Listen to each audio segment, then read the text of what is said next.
밤하늘 올려다보면서 저 너머엔 뭐가 있을까? 이런 생각 해보신 적 있으세요? 이게 사실 우리 조상들도 수천 년 동안 똑같이 품었던 질문이거든요. 오늘 인류의 가장 심오한 질문 중 하나를 같이 한번 파헤쳐 보겠습니다.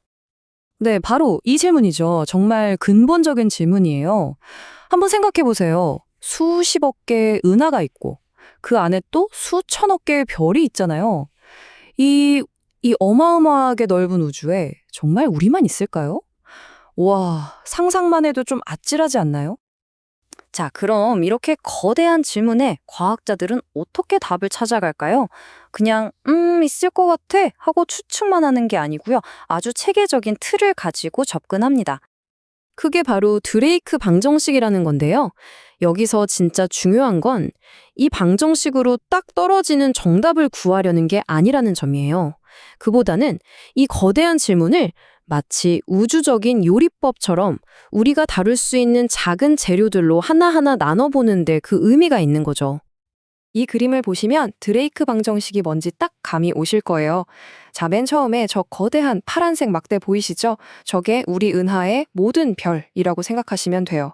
거기서부터 시작해서 행성을 가진 별, 또 그중에서 생명이 살만한 행성을 가진 별, 그리고 거기서 지쪽임 생명체가 나올 확률. 이렇게 조건을 하나씩 추가할 때마다 막대가 점점 좁아지는 게 보이시죠? 맞아요. 각 단계가 바로 가능성을 걸러내는 일종의 필터 역할을 하는 겁니다. 이 방정식이 진짜 재밌는 게 바로 이 부분이에요. 생각해보면 생명이 탄생할 확률 같은 걸 우리가 정확히 알 수가 없잖아요? 그쵸? 그래서 어떤 값을 넣느냐에 따라 결과가 정말 하늘과 땅 차이로 벌어집니다. 아주 비관적으로 계산하면 우리 은하의 문명은 우리 하나뿐일 거라는 결과가 나오고요. 반대로 좀 낙관적으로 계산하면 와, 무려 1,500만 개가 넘는 문명이 존재할 수도 있다는 계산이 나옵니다. 거의 0이냐? 아니면 1,500만이냐? 이 엄청난 불확실성. 바로 이게 과학자들을 계속해서 우주를 탐사하게 만드는 힘인 거죠. 자, 지금까지는 생명체가 존재할 확률에 대한 얘기를 해봤는데요. 그럼 이제 좀 더 근본적으로 우주가 어떻게 생명이란 무대를 마련했는지 그 장대한 이야기로 한번 넘어가 보겠습니다. 이 그림이 바로 140억 년에 걸친 우주의 역사를 한눈에 보여주는 건데요.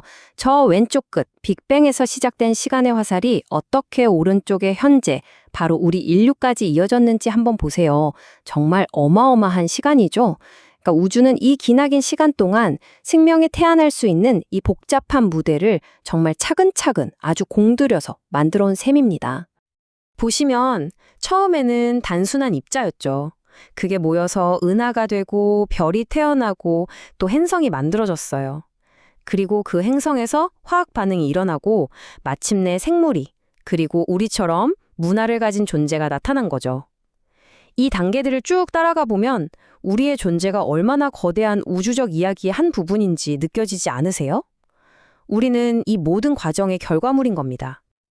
네. 지금까지 생명이 어떻게 탄생할 수 있었는지에 대한 이론적인 배경을 살펴봤다면 이제부턴 좀 더 실질적인 이야기로 넘어가 보죠. 그래서 과학자들이 실제로 외계 생명체를 찾기 위해 뭘 하고 있는데? 바로 그 얘기입니다. 그 노력의 가장 중심에 있는 게 바로 세티입니다. 외계 지적 생명체 탐사라는 뜻인데요. 이게 1959년에 시작됐어요. 그때 과학자들이 정말 놀라운 아이디어를 냅니다. 어쩌면 우리가 거대한 전파 망원경을 귀처럼 사용해서 우주에서 오는 메시지를 들을 수 있지 않을까? 하고 말이죠. 그러니까 이 탐사의 목표는 아주 명확해요. 자연적으로는 절대 만들어질 수 없는 명백히 인공적인 신호를 찾아내는 거죠. 수많은 우주적 잡음 속에서 누군가가 일부러 보낸 목소리를 찾아내려는 것과 똑같습니다. 바로 이런 신호, 과학자들이 찾고 있는 게 바로 이겁니다. 그냥 아무렇게나 흩어지는 잡음이 아니라 뭔가 질서정연한 구조화된 신호. 그것이야말로 저기에 우리처럼 기술을 가진 존재가 있다는 결정적인 증거가 될 테니까요.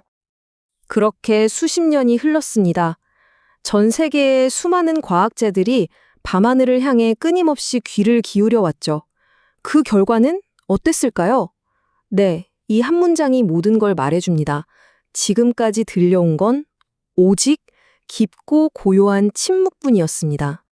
자, 그럼 이제 관점을 한번 바꿔보죠. 지금까지는 계속 듣는 입장이었잖아요. 이번엔 반대로 우리가 우주를 향해 말을 건 이야기를 해볼까 합니다. 인류가 적극적으로 보낸 메시지들에 대한 이야기죠.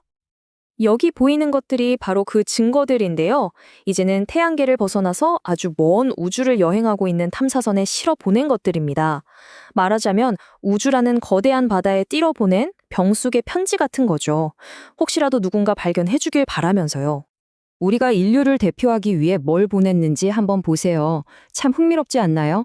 남성과 여성의 모습, 그리고 지구가 어디쯤 있는지 알려주는 지도, 또 지구의 다양한 사진들과 소리들, 바람소리, 고래소리 같은 거요. 그리고 음악도 실었어요. 바흐와 베토벤, 그리고 로큰롤의 상징인 척베리의 음악까지. 이게 바로 우리가 외계에 보여주고 싶었던 인류의 모습인 거죠. 이건 좀 달라요. 탐사선을 실어보낸 게 아니라 아주 강력한 전파 신호로 직접 우주에 쏴보낸 겁니다. 우리가 누구인지에 대한 정보를 담은 일종의 디지털 그림을 빛의 속도로 보낸 거죠. 목적지에 도착하기까지 수만 년이 걸릴 테지만 그래도 인류의 존재를 알리려는 아주 적극적인 시도였습니다. 이 메시지를 한번 해독해 볼까요?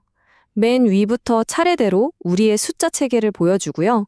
그 아래는 생명을 이루는 핵심 원소들, 그리고 우리 유전 정보가 담긴 DNA의 이중 나선 구조도 있죠. 중앙에는 인간의 모습이 있고 그 아래엔 지구가 표시된 태양계 지도가 있습니다. 정말 인류 본명의 핵심만 딱 요약해 놓은 거죠. 이 모든 정보를 단 3분 만에 우주로 쏘아보냈다는 게 정말 대단하지 않나요? 자, 이제 이야기를 마무리할 시간입니다. 이 모든 노력들, 듣고 또 보내고 이런 시도들에도 불구하고 여전히 우리 앞에 놓인 거대한 미스터리로 다시 돌아가 보겠습니다. 이게 바로 지금 우리가 마주하고 있는 현실입니다. 그 모든 탐사와 메시지에도 불구하고 우주는 여전히 침묵하고 있습니다. 광활한 우주를 향한 우리의 외침에 아직 아무런 메아리가 없는 거죠. 그래서 마지막으로 여러분께 이 질문을 던지면서 마무리하고 싶습니다. 여러분은 어떻게 생각하세요? 언젠가 마침내 저 우주로부터 답을 듣게 되는 것, 그리고 이 넓은 우주에서 이런 질문을 던지는 존재가 우리뿐이라는 사실을 깨닫게 되는 것, 이 둘 중에 어느 쪽이 우리에게 더 큰 충격과 경이로움을 안겨줄까요? 어느 쪽이든 그 답은 인류가 스스로를 바라보는 방식을 영원히 바꿔놓을 게 분명합니다.